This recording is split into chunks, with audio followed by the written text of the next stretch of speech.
So I finally tried film photography, and here's what happened.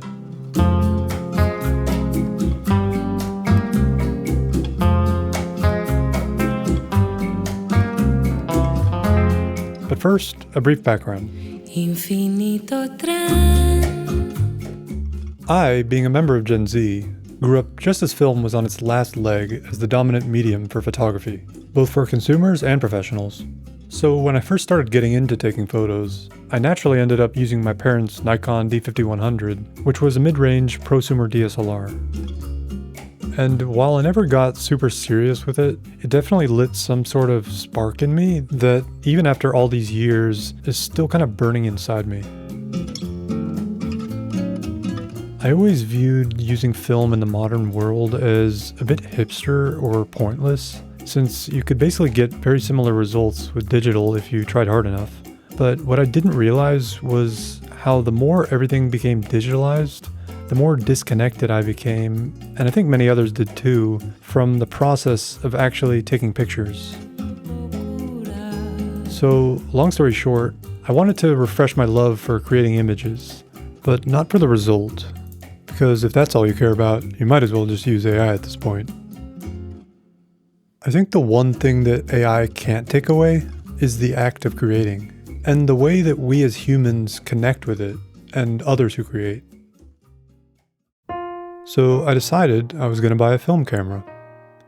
But I didn't want to just chase the hype or get something I'd outgrow in a few years.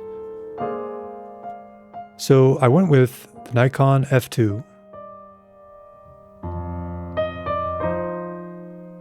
I found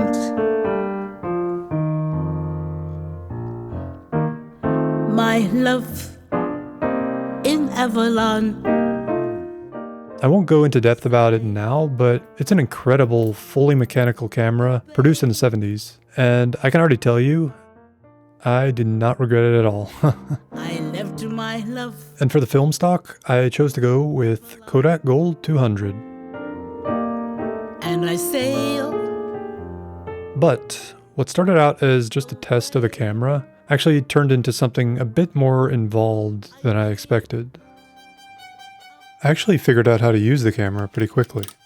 And before I knew it, I had a full roll of film to get developed. But it actually wasn't until I got the negatives back that the real fun started. So I was determined to do my own scanning because that gave me full control over the look of the images, and it was also cheaper in the long run. So I decided to invest in a scanner. And while this is certainly not the optimal tool for this, I decided to use my FX3 to scan, even though it only has a 12 megapixel sensor. But the troubles didn't actually stop there. After doing an entire scan through of the whole roll, I realized that since my lens couldn't get close enough to the scanner and focus properly, I had to crop so much that the images basically looked like early 2000s clip art, which was not ideal, even though these images weren't necessarily going to be award-winning anyway.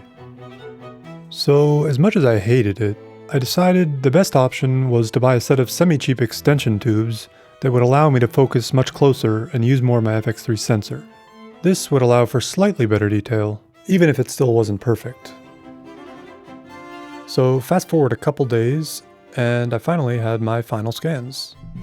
Now, just to preface, I didn't fully know what I was doing when converting and editing these, but I think they still turned out okay. Far from all the things I left behind. So this is the official first ever film image I've ever taken. You could say it's simple, it's literally just the chimney of my house, but I think it actually is quite interesting, and the way the trees kind of wrap around it a bit, and then you can see the dimension of the roof. I think the sky adds a nice bit of space in the corner. Just the fact that I honestly got the exposure right is probably enough of a reason to be satisfied, I guess. Not too much to say about this one, but I do like the tone that I was able to get out of the wood and the kind of way it contrasts with the shoes and pants I have on. It's very simple, obviously, but yeah, I think it's a decent composition, although very simple. And here I decided to get a little close-up of the plants that were sitting on the porch. And honestly, I think my favorite part about this is just the colors. And I feel like this really is just a perfect exemplification of how beautiful film can be. It just really has such a nice way of displaying the colors in a way that really feels like how it was in real life. This is just a little side profile of my house that I just really like the way the trees filled the background and the texture of the panes of the house. And yeah, it's a really simple image. But yeah, I think it's nice. And this one is really simple, but I just absolutely love it for some reason. A rose beneath the ground. I don't know why I'm drawn to this one, but for some reason I just really love the shape of the antenna on the house and the way it just kind of jumps out at you with the flat background of the sky. This shot is definitely a bit underexposed, but I think it honestly looks pretty decent. And yes, that is my cat.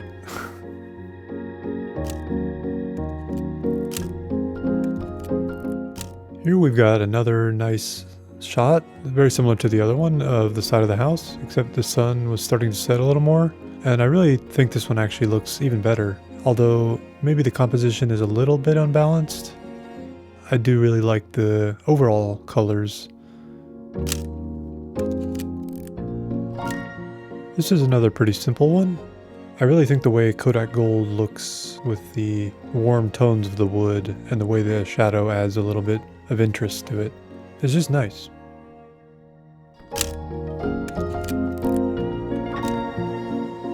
Here's a similar shot to earlier, except I added some of the roof just to frame the shot a little bit more.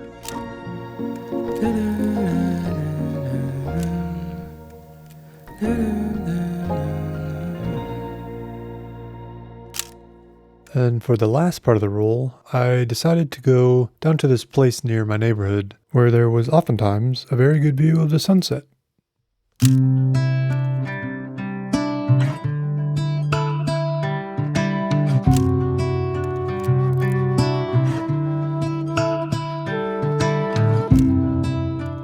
There's this rusty old fence there, and I just really loved the look of this lock as the sunset hit it. Cantarolar o sopro do mar, se aventurar nas preces daqui. Maybe this is just me, but I just love getting close-ups of leaves. Lá vem o sol, o pai da manhã. Lá vem o sol, o pai da manhã. The rest of these shots are basically just me testing different camera settings just to see how they would affect the image. But I think these shots turned out pretty good, even if they're not groundbreaking or anything.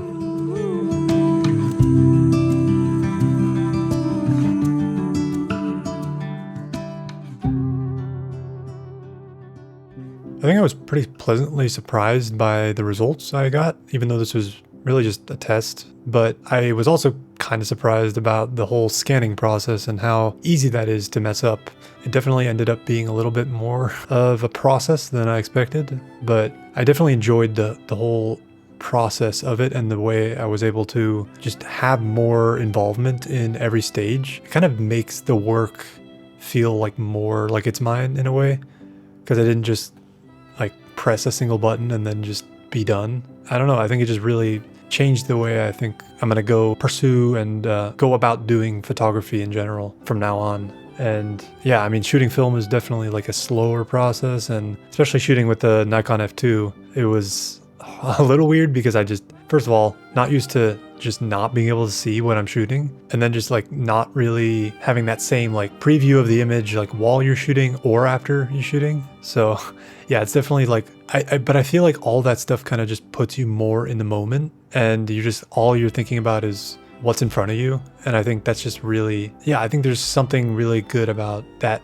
ultra simplified mechanical process without any type of digital help other than obviously like the meter, which funnily enough, I didn't actually have the meter working while I was shooting this first roll. So yeah, it was interesting. And I think it really did kind of reinvigorate my interest and excitement, I think, for photography. And even though it's kind of like went under the radar a bit and it's easy to be discouraged nowadays with everything going on, I think there's still place in the world for people that want to take pictures and make something that is purely theirs and not just decided for them by a computer. So I'm really glad I'm doing this, and I'm really excited to keep doing this and seeing where it goes. And yeah, just exploring new places and using film photography as the, I guess, vessel for that. I'll be moving to Norway in the next few months, and if all things go to plan, obviously. And I'm very excited to explore Norway and explore Europe in general and take you guys along and yeah, just like take pictures and yeah, have a good time and tell stories along the way. And I think that's really my dream. Yeah. Thank you so much if you're still watching now. And I will see you in the next video. Bye.